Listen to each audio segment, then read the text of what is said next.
ಮಲೆನಾಡು ಮಾತ್ರವಲ್ಲದೆ ಉತ್ತರ ಕರ್ನಾಟಕ, ಹೈದರಾಬಾದ್, ಕರ್ನಾಟಕ ಸೇರಿದಂತೆ ಗಡಿ ಕರ್ನಾಟಕ ಭಾಗಗಳಲ್ಲಿ ಕೂಡ ವ್ಯಾಪಕ ಮಳೆಯಾಗುತ್ತಿದ್ದು ಬಹುತೇಕ ಕಡೆ ಪ್ರವಾಹ ಉಂಟಾಗಿದೆ. ಮಳೆ ಸಂಬಂಧಿ ಜೀವಹಾನಿ, ಅವಘಡಗಳು ಸಂಭವಿಸುತ್ತಲೇ ಇದೆ ಎಂದು ಬೆಂಗಳೂರಿನಲ್ಲಿ ಮಾಧ್ಯಮ ಪ್ರತಿನಿಧಿಗಳೊಂದಿಗೆ ಈ ಬಗ್ಗೆ ಮಾತನಾಡಿದ ಮುಖ್ಯಮಂತ್ರಿ ಬಸವರಾಜ ಬೊಮ್ಮಾಯಿ, ಪ್ರವಾಹ ಪೀಡಿತ ಜಿಲ್ಲೆಗಳ ಜಿಲ್ಲಾಧಿಕಾರಿಗಳೊಂದಿಗೆ ಮಾತನಾಡಿ ಸೂಚನೆಯನ್ನು ನೀಡಿದ್ದೇನೆ. ಪ್ರವಾಹ ಇರುವ ಜಿಲ್ಲೆಗಳ ನದಿಗಳಲ್ಲಿ ಪ್ರವಾಹ ಎಷ್ಟಿದೆ, ಹೇಗಿದೆ ಎಂದು ನೋಡಿಕೊಂಡು ನದಿ ಪಾತ್ರದ ಜನರ ಬಗ್ಗೆ ಮುಂಜಾಗ್ರತಾ ಕ್ರಮ ತೆಗೆದುಕೊಳ್ಳಲು ಸೂಚಿಸಿದ್ದೇನೆ ಎಂದರು. ಆಶ್ರಯ ಕೇಂದ್ರಗಳನ್ನು ತೆರೆಯಲು ಸೂಚಿಸಿದ್ದು, ಮನೆಗಳು ಕುಸಿದಿದ್ದರೆ ಅವರಿಗೆ ಕೂಡಲೇ ಪರಿಹಾರ, ಬೆಳೆ ನಾಶದ ಬಗ್ಗೆ ಸಮೀಕ್ಷೆ ನಡೆಸಬೇಕೆಂದು ಸೂಚಿಸಲಾಗಿದೆ. ಇವೆಲ್ಲದಕ್ಕೂ ಸರ್ಕಾರದಿಂದ ಮೂಲಭೂತ ಸೌಕರ್ಯಗಳಿಗೆ 500 ಕೋಟಿ ರೂಪಾಯಿ ಹಣ ಒದಗಿಸಲಾಗಿದೆ. ಇದು ತಕ್ಷಣಕ್ಕೆ ಆಗಬೇಕಾದ ಪುನರ್ವಸತಿ ಕೆಲಸಗಳಿಗೆ ಆಗಿದ್ದು, ನಂತರ ಶಾಶ್ವತ ಕಾರ್ಯಕ್ರಮಕ್ಕೆ ಬೇರೆಯ ಯೋಜನೆಗಳನ್ನು ಸರ್ಕಾರ ಸಿದ್ಧಪಡಿಸಲಿದೆ ಎಂದರು. ಮನೆಗಳ ನಿರ್ಮಾಣಕ್ಕೆ ಸರ್ಕಾರ ಪರಿಹಾರವನ್ನು ಹೆಚ್ಚಿಸಿದೆ.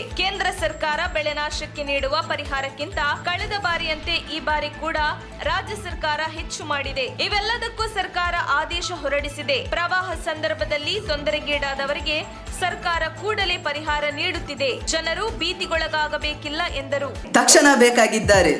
ತುಮಕೂರಿನ ಹೆಸರಾಂತ ಕಂಪನಿಯಲ್ಲಿ ಗುತ್ತಿಗೆ ಕಾರ್ಮಿಕರಾಗಿ ಕೆಲಸ ಮಾಡಲು ಯುವಕರು ಮತ್ತು ಯುವತಿಯರು ಬೇಕಾಗಿದ್ದಾರೆ. ಲೋಡಿಂಗ್ ಮತ್ತು ಅನ್ಲೋಡಿಂಗ್ ಕೆಲಸ ಮಾಡುವವರು ಬೇಕಾಗಿದ್ದಾರೆ. ವಿದ್ಯಾರ್ಥಿ SSLC, PUC, BSc pass by ನೇರ ಸಂದರ್ಶನ ಇರುತ್ತದೆ.